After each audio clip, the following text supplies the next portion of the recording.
First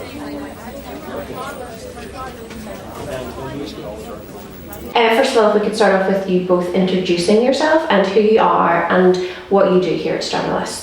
Would you like to go first? Yep, so I'm Matthew, I'm third year and I study primary teaching, the rest for later. I am Amy, I am in my final year of primary teaching and we're both on exec, we probably should have mentioned that. I'm the secretary on exec. And I'm the publicity, so like media and social media and stuff, so. Okay, that's very me. good, thank you very much. And the reason for today is that you both felt that it was really important to approach the subject of mental health, but not just, flippantly approaching it. You wanted to actually go out there and use your experiences to talk about mental health and to put your stories out there for our students here at Stranraer so that they can see that they are never alone and that there are other supports there for them if they're ever struggling. And so what we're going to do today is just talk to you both very naturally and let you say what it is you want to say today. Shall we start off maybe with Matthew and then we'll move on to Amy? Yeah. Is that okay? Great. Great. Yeah. So we've kind of had a little bit of a conversation before today and you kind of highlighted a few things to me, but I want to throw it over to you. Why did you want to do this? So for me, I think I want to do this because my whole life I've never really appreciated mental health my whole life. I've always had very good and positive mental health. So when I started third year, I started to become busier, I started to become more stressed, more overwhelmed with everything going on in life, with home life, with friendships, with relationships, with uni life and assignments. And I guess when that kind of hit me and I started to just feel overwhelmed and stressed and that started to build up a bit more, I started to then think mental health actually is something that's impacting me now. Mm-hmm. And I never actually appreciated how good it was until that stage. Mm-hmm. So when that sort of hit, I sort of then was faced with the decision of how I handle that. And I guess that's what I kind of want to talk about, is how I handled that when I'd had such good mental health before Mm-hmm. and not taken it and appreciated it, and then how I approached dealing with that.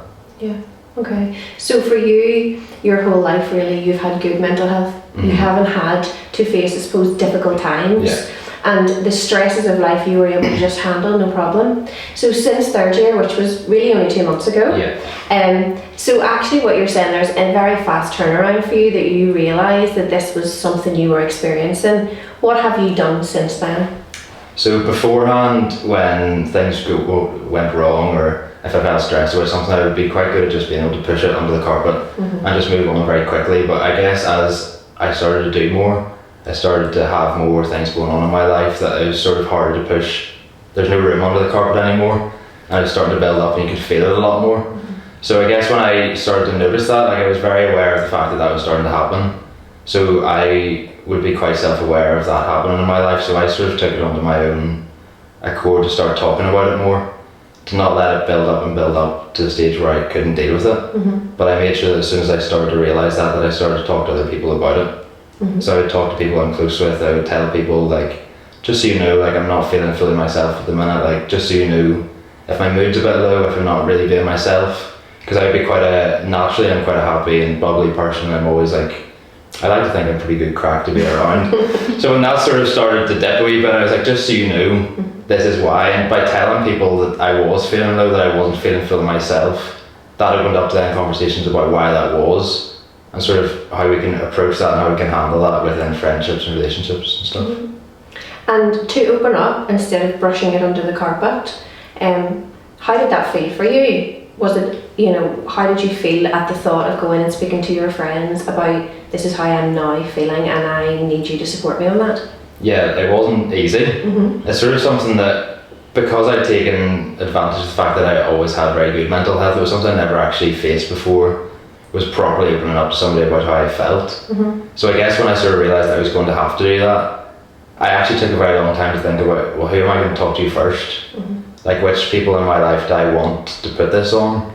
I actually worried for a really long time about telling people, and then my mental health, bringing their mental health down too. I was really worried that would have an impact on them if I opened up to them and told them I was worried about this, or told them I was stressed and overwhelmed with something else, that would bring them down. I was really worried about doing that to my friends, because you don't want your friends to feel that way. So I was really worried about doing that, but as soon as I started to do that, it just became so much more natural. As soon as I told the first person that I wasn't feeling myself, that I didn't feel fully 100%, the next 3 or 4 people that I was talking to, it just sort of came more naturally. And since that, it's just feel like it's a weight off your shoulders to feel that you can just talk to people and people can check in on you and just say, oh, like, how are you feeling this week? Like, how are you feeling, like, mentally? How are you feeling about this? And just to be able to then have those conversations naturally is just such a weight off your shoulders. And did you find your friends were very supportive of you? You know, their instant reaction, were they surprised that you were feeling this way? Or, you know, did they say that they suspected it, or? Yeah, so a couple of my friends that I told this to initially, they were all kind of in the same boat. I guess in uni life and in student life, everybody does sort of feel the same in certain ways. Everybody's going to feel stressed, everybody's going to feel overwhelmed. So I guess as soon as I sort of started to say that, I didn't realise how many people around me were feeling the same way. And it actually opened up to having conversations with people who were also feeling the same way but didn't want to talk to anybody. So then you had that connection with other people who, because I said something to them, they were then able to talk to me, and you're able to bounce off each other in that way, which was really great. So when I told a couple of other friends, they sort of suspected that it was coming. They'd sort of seen me throw myself into a lot of things in all aspects of my life, and they sort of said at some stage, we were expecting you to feel this way, we were expecting you to hit a breaking point that you couldn't actually take any more on. And hearing them say that was a real reminder to me that, like, I need to take time myself and be self-aware of what I'm doing and how I'm feeling. So from that, I was then able to take time every week, and I take time at the end of the week and I think, well, how have I responded to things this week? How have I reacted to things this week? And before I take anything new on, now I sit and think, do I have time for this physically, but also do I have time for this mentally? Do I have time to be thinking about this friendship all the time? Do I have time to be thinking about that extra job all the time? Do I have time to be thinking about all these extra things and just thinking about the impacts that that'll have on me mentally as well as physically? Yeah, and it does sound like you have created a really good support network around yourself. And for you have found that talking to close friends has been the best support for you. Have you thought about other sources of support, or do you feel like at this present moment the support network you have created is enough for you to offload anything that you're feeling? Yeah, so right now I feel very fortunate that the people that I've told and the people I'm in conversations with, I feel like that is, and right now in this moment, is enough for me. I'm very content with the fact that I'm able to talk to a certain group of people, talk to a certain set of friends, and talk to these people and just check in with them and they're checking in on me. And I think at the minute, like right now, that's really working well for me. We're keeping each other accountable in what we're doing and our mental health, and just really keeping an eye out for each other. So right now I think it's working really well for me, and I'm glad I've sort of got to that stage of having that circle of people to just be open with. Yeah. And you have mentioned that your friends are checking in on you, but you're also checking in on them because the issues that you're presenting with, they are also. Do you think that the issues that you are all experiencing is something that university students here at Stranmillis or any other university do feel and are afraid to speak about? Yeah, I do. I feel like all uni students at some stage are going to feel the same way. Like in uni, you're very busy, you're taking on so much, you're taking on so many social things as well as trying to get a degree at the same time. So you're taking on so much that at some stage naturally you are probably going to feel overwhelmed and anxious. And I guess that by having that conversation with people, you're all very aware of how each other are feeling. So for you, if it got to the point where actually your friends weren't enough, not that they weren't enough, but as in the support that they could give you wasn't enough, do you feel that now that you have opened up, that you could reach out to other sources if you needed to? Yeah, so I feel like before I reached out to my friends and the people around me, I would have been very nervous and sort of almost hesitant to reach out for help in another way. And I guess by taking that very first initial step and just opening up to people around you, that's kind of the first initial barrier broken down. So I do feel like if things did progress with mental health, that I would actually be able to now more confidently, I'm not going to say it would be easy, but I'd be more comfortable with going to somebody and seeking professional help, because that initial barrier of actually just talking to people has been broken down. And I think it's been amazing that you've done that and that you've done that so fast, because so many, students or young adults do find it a real issue to reach out and speak to someone, and they live with those thoughts, and it can make them get to a really dark place. So I think the fact that you have reached out so soon is fantastic, and I think you should really give yourself credit for that too, and for the group of friends that you're with. Before we move on to Amy then, is there anything else that you would like to highlight today about student life or the support systems that are available? I would just say that in student life, things are never always going to be easy and a breeze. And just to make sure that the people you surround yourself with are going to be able to support you in times where you don't feel 100% yourself. I feel like when you come into uni, you can so quickly throw yourself into friendships and relationships because of the fun you might have with people. But I would just say for people to really take note of the people that they're choosing to spend time with and choosing to sort of commit their uni years to, that they're able to then talk to those people in a serious way, that the people they surround themselves aren't just for fun and they're not just good crack, they're also really serious and proper friends they can have proper conversations with if they need to. Very good. Thank you very much. Thank you. And Amy, again, thank you very much for sharing your story today and telling us a little bit about yourself. Again, we've had a bit of a conversation beforehand, so I am aware that similar to Matthew, recently you have found that you need to talk about some stuff. Would you like to tell us a little bit about that? Yeah. So I guess my experience is slightly different to Matthew's in that there probably have been triggers for me in terms of mental health. I wouldn't say that I have always struggled with low mental health, poor mental health. I definitely have always been okay, I found. I suppose whenever I was younger, at the start of secondary school, my parents split up, which was at the time difficult. But whenever you're faced with those situations, sometimes what you do is you just keep going because there's no other option really. And I find that is sort of how I've carried on with life for the last 9 years. And I think a lot of the time with these issues, because you are so focused on just moving on to the next thing and dealing with the thing that's happened, you're not actually really registering how you feel. You're not really processing that very well.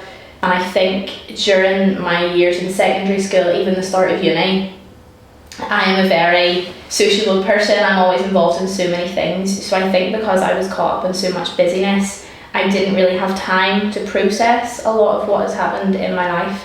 And I guess probably about a year and a half ago, I started to realise that things that have happened were catching up with me a little bit more, that actually a lot of those feelings that I felt that I hadn't dealt with were coming back to the surface. And Matthew made a point earlier that sometimes you can be very good at brushing things under the carpet, but it gets to a stage where there's no more room under the carpet to keep brushing, and I think that's sort of the stage that I reached.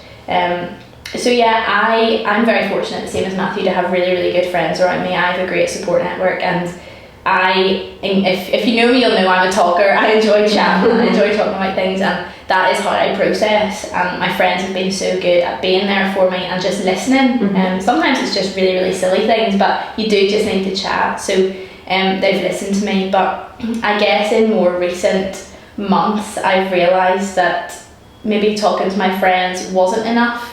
They're very good at understanding, but not so much understanding the deeper stuff that I guess I've been experiencing, like hurting things that have gone on. So yeah, I decided a few weeks ago, a couple of months ago, that it was time for me to start counselling. Yeah, I suppose now opening up about it, not everyone in my life knows about it, but it's something that actually I knew that I needed to start, not just to deal with the past, but in order to be, ready for the future, I guess. Like sometimes you just have to deal with things in order to move on. So yes, I suppose for me, talking to my friends was good, but I knew that just to deal with some of the deeper stuff, I needed to go to someone more professional who actually understands in a way that maybe my friends and myself don't really understand. Yeah, and it sounds to me then what you're saying is like your friends have been amazing. Yeah. And they're sympathetic almost, and they'll sit down and they will listen to you and give you that aid that you need, but you need somebody who has empathy and who can step into your shoes and go, okay, tell me this. no judgment there, but are just prepared to listen to you and help you to process. So it's almost like each week you go, you're gently brushing a little bit from underneath that carpet every time. Yeah. And how have you found going to counselling? Because that's a big step for most people, and there's a lot of feelings around going to counselling. I mean, it could be very easy for me to sit here and be very fake about the whole thing. Yeah, I decided the counselling was the right thing for me, made the phone call, turned up, everything was fine. This is something that I've been considering for, I don't know, a year and a half, 2 years. And it was very much, oh yeah, I'm going to do that soon, I'll do that soon. Just too busy now, I'll do it soon. But I just was really putting it off, because actually, did I want to start bringing those things back from under the carpet? No, I didn't. I was very happy with them staying there. So yeah, whenever I decided that now was the time just to deal with some things, I was absolutely terrified about the whole thing. I chatted to a couple of my friends and said, look, I think now's the time. And they were great, they were so supportive, and they said, yeah, I think it is too. But yeah, whenever I reached out to a counsellor, and I remember typing that text message to be like, hey, can I start counselling with you? I was so nervous. I mean, I don't really know why, because it's not as if she was going to turn around and say no, but I think it's because I knew that it was the first step, and I think for me the first step was a difficult one. Counselling is not easy. It's difficult, and it does make you really think, it does make you really process, and it can be quite an exhausting process, but I do think it's so great. And actually, when I leave after my sessions, it does feel like, as you say, a little bit more has been taken out from under the carpet, and at the end of the day, that's what it's all about. All of those things that you've not known what to do with, they've just kind of been there, are now starting to be dealt with by somebody who understands. So it's definitely not easy, but I know that it's something that is really important for me personally, and other people who I'm sure have gone through counselling too. So not easy, but good.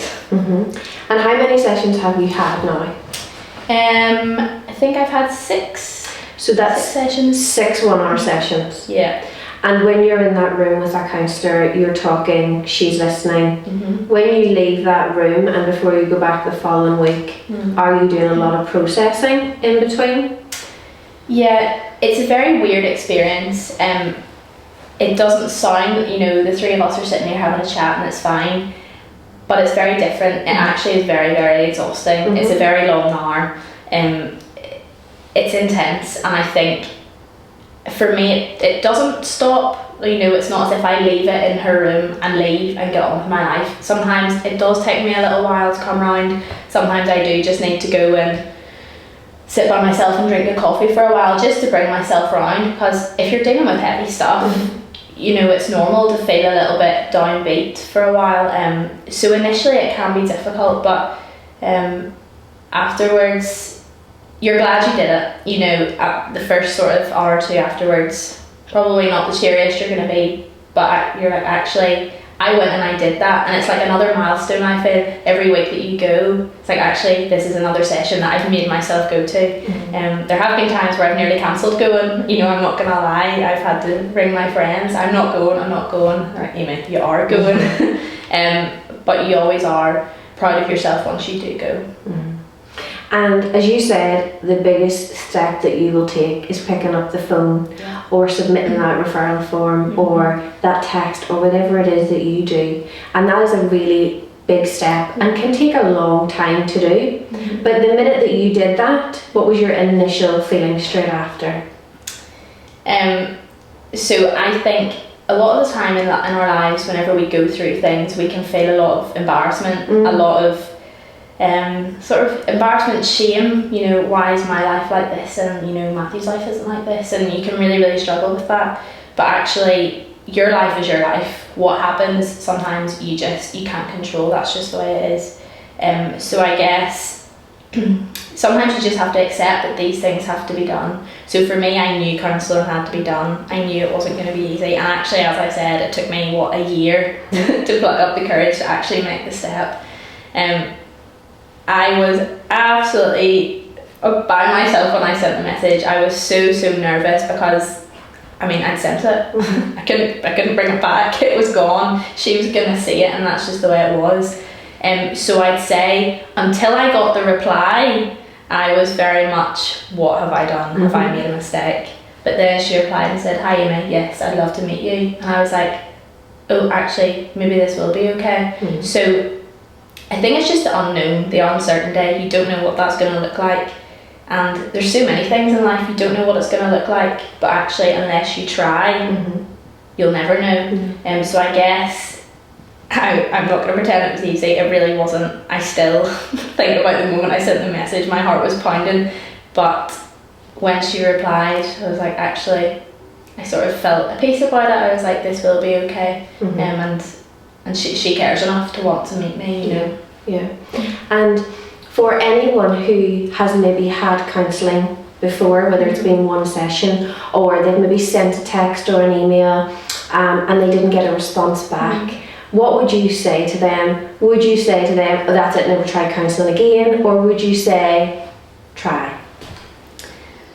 I am a big advocate for talking about things. I'm a big advocate for dealing, processing, and I mean, in the last 9 years, you know, at any stage of my life really, I definitely was not ready to do counselling. If you'd have told me to go and do it, I'd have said no, because I wasn't ready. And I think you know yourself when the time is right. And that can be hard, because actually I know what it's like building up the courage to take that step. So whenever you do have enough confidence to do that and it feels like it's been shot down almost, that can be difficult, and it sort of feels like, you know, 1 step forward, 2 steps back, and that is difficult. But you know, sometimes you just have to try again. And it can be hard, you know, in terms of getting that confidence knock. But you know, whenever I was younger, I tried counselling for a little while in school, and it just wasn't for me. And I remember at the time thinking, this is so ridiculous, you know, I'm not doing this, I can't, you know. And from that experience, I very easily could have lived with that for the rest of my life, you know. But I gave it a second chance, and I'm so glad that I did, because you learn from experiences. I learned from the first time, and it's made me more prepared for this time. So if you have been through an experience, I guess, where it hasn't worked out, you know, you've felt like it hasn't been the right time, or you've reached out and it hasn't been what you've wanted, give it another go, because you never know unless you try, and you try properly. So definitely don't let it affect you, you know, help is there, so absolutely go and take it. Okay, thank you very much, Amy. And just to kind of highlight what you've both said, because Matthew, you've said you reached out to your friends, and Amy, for you, your friends were such a great support network too, but you've got to the point where you're now going, okay, counselling, I want to try that again. But what I'm hearing you both say is, don't keep it in, tell someone. And it also sounds to me like you both did that in a good time frame, that things didn't spiral for you. You know, you spoke to your friends really quickly and they now speak to you. Whereas if you had let that run on, you really might have found that your mental health would have suffered. And for Amy, you spoke to your friends, great support network, but you kind of reached the point where you're thinking, okay, I want something more here, because I want to go back and I want to deal with everything else that's happened to me in my past. And that's really amazing. And I think you are both doing so well in speaking about things. And I think that you should be both very proud of yourself for coming here today and talking about this. If we could leave it on one note, what would you say to your fellow students here at Stranmillis if any of them are struggling, or they feel the need to keep things in because they don't know who to talk to? What would you both say to them? I guess I would just say, as soon as you start to feel low in any way, as soon as you start to feel anxious in any way, that's your sign to do something about it. It's not your sign to let it build up until then I'll do something. As soon as you start to feel initially that yes, I'm not myself, yes, I'm feeling low, or yes, I'm feeling anxious, that's your sign. You don't need to wait for any more signs than that. No. That's your first step. You need to take that step and just talk to anybody. Just talk to a friend, talk to a family member. Like, as soon as you feel that, that's your first sign to start making movements there. Okay. And Amy? I think what I would say is never ever ever feel embarrassed or ashamed about things that you've gone through, things that you're experiencing or feeling. You know, you are important and your feelings matter, and what might not be significant to somebody else might actually be very significant for you, and that's okay. For me, from my own personal experience, the first step is the hardest thing you'll ever do. If you can make the first step, everything will be okay. Like, there are people who care, people who are there to support you. You just have to look in the right places, so never be embarrassed, and the first step is the hardest thing you will do. Yeah, and I think you'll both agree, because just in what you're both saying, if you surround yourself with the people that you know that you can trust, who are there to listen to you and have absolutely no judgment of anything that you say, then you're very blessed. And in telling them how you're feeling, you're not putting that onto them, but in fact you're gaining that little bit of extra support that you need in your life at that time. And we'll just end with one thing. If you could tell me one positive thing that has come out of your Stranmillis experience, what would it be?